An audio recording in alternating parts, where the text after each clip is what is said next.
Semana que acaba, semana que começa. A semana que terminou foi uma semana de espera. Depois dos dados da inflação nos Estados Unidos na semana anterior, os mercados decidiram aguardar pelas reuniões dos bancos centrais da próxima semana para terem um rumo mais bem definido.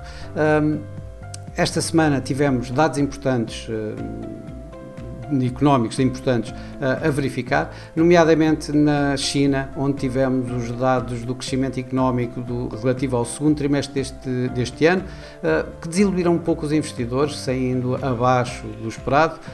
Por outro lado, dados das vendas a retalho nos Estados Unidos também saíram abaixo do esperado pelos investidores e ainda no Reino Unido, a inflação que caiu de 8,7% para 7,9%, abaixo de 8%, quando era esperado cerca de 8,2%, e a inflação core a cair de 7,1% para 6,9%. Isto colocou aqui assim deu algum ânimo aos mercados acionistas britânicos. Por outro lado, também deu às obrigações britânicas, mas por outro lado colocou pressões sobre a Libra.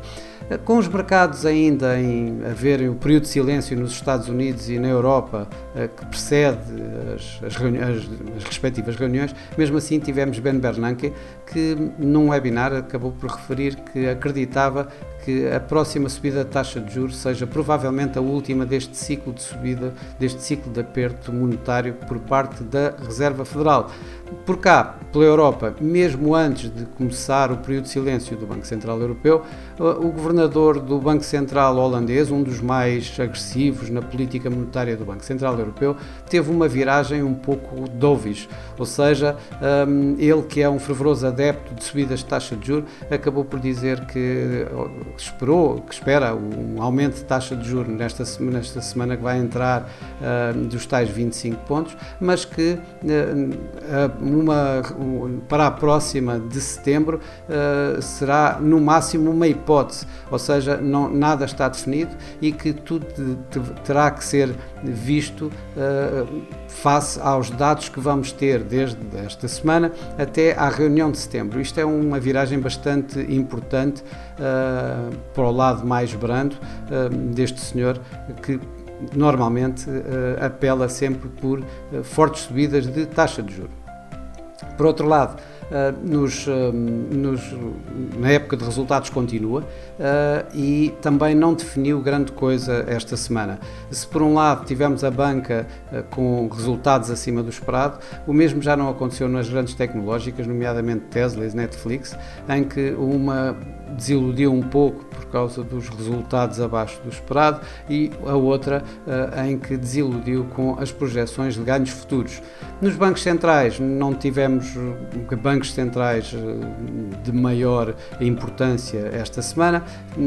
Tivemos a China com os dados dos empréstimos a 1 e a 5 anos que se mantiveram.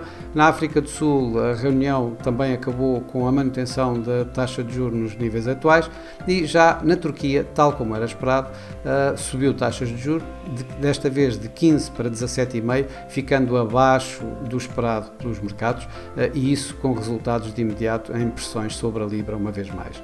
Nos mercados acionistas não foram a grande lado. Começámos na Ásia, a Ásia que terminou mista entre ganhos e perdas. A performance média, digamos, eu diria que foi negativa e trago aqui o Hang Seng a perder 1,7% como, digamos, a média que se podemos ir buscar, digamos, aos mercados asiáticos. Por outro lado, na Europa, os ganhos andaram abaixo de 1%, entre meio e 1% no geral, nos principais índices. No entanto, o FTSE 100 no Reino Unido superou tudo isso e ganhou cerca de 3%, um pouco acima de 3%, isto impulsionado por expectativas de um banco central um pouco mais brando daquilo que o mercado estava à espera.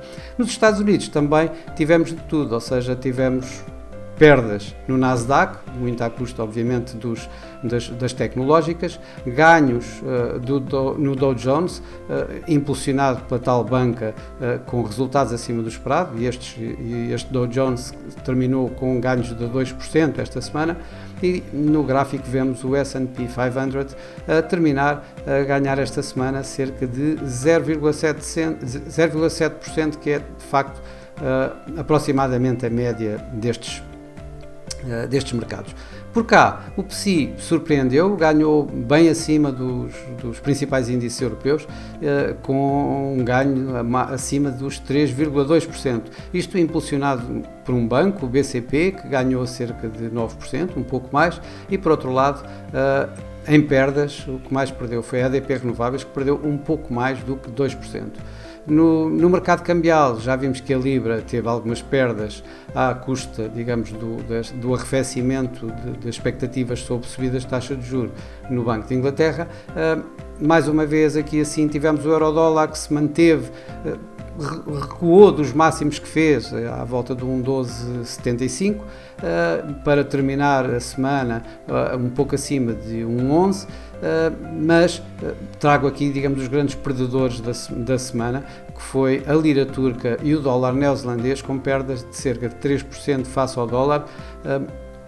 Na lira turca, mesmo depois de subida da taxa de juros, e no dólar neozelandês, mesmo depois de dados da inflação um pouco acima do esperado. Nos mercados das commodities, o petróleo ganhou cerca de 1% esta semana, não foi muito, mas marca a quarta semana consecutiva de ganhos no petróleo, e uma série de 4 semanas consecutivas já não eram vistas há mais de um ano. O ouro terminou praticamente inalterado face aos níveis de abertura. Esta semana os mercados vão estar essencialmente voltados para os bancos centrais. Isso não quer dizer que não haja outros pontos de interesse, porque há bastante mais pontos de interesse, nomeadamente a nível de dados económicos. Vamos ter o PIB do segundo trimestre nos Estados Unidos, que em princípio o mercado espera um pouco abaixo do crescimento económico apontado no primeiro trimestre. Vamos ter a medida preferida da Reserva Federal, o PCE Core Price Index. Na Europa, vamos ter os PMIs a nível global, sendo que são mais vistos na Europa, e vamos ver até que ponto é que os dados da atividade manufatureira e de serviços não continuam a recuar, pressionando mais o Banco Central Europeu a parar com o ciclo de subida de taxas de juros, e vamos ter os primeiros dados de inflação na Europa, nomeadamente na Alemanha, em Espanha e em França, que vão preceder os dados de inflação na outra semana a seguir para a zona do euro. Vamos ter também uma semana bastante preenchida de dados de resultados empresariais de grandes empresas, tanto na Europa como nos Estados Unidos, como é, por exemplo, sei lá, a Amazon, a Windows, a Microsoft, a Google, a McDonald's, isto nos Estados Unidos, e cá na Europa, Louis Vuitton, a Airbus, por exemplo, o Deutsche Bank, a Mercedes. Todos esses vão apresentar resultados e poderão aqui assim também dar aqui assim algum rumo aos mercados. Mas de facto os olhos estão nos bancos centrais. Começamos logo com a Reserva Federal, em que é esperado os tais 25 pontos de subida da taxa de juros. É assumidíssimo pelo mercado. Qualquer coisa fora disto poderá ter um impacto gigante, digamos, esta semana nos mercados, pelo que os 25 pontos são dados como certos.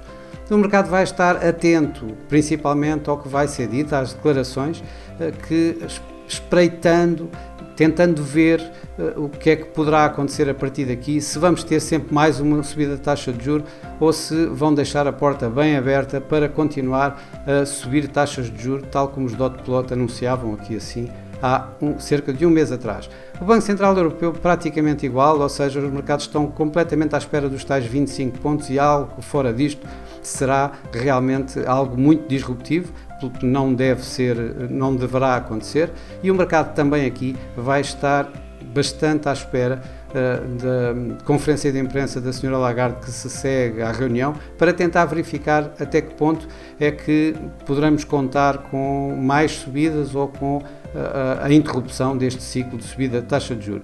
Por fim, temos o Banco do Japão, em que o mercado já não espera muito, mas de qualquer das formas vai continuar à espera para já que a taxa de juros se mantenha, que a taxa de juros, o controle de taxa de juros em termos de taxa de juros a 0% nos 5 anos e nos 10 anos se vai manter, dos 10 anos se vai manter, mas por outro lado continua esperançoso, digamos, que haja aqui assim um ajuste da política monetária por parte deste senhor, do caso Ueda, para dar, digamos, algum sinal de que poderá haver alguma alteração futura na política monetária do Banco do Japão.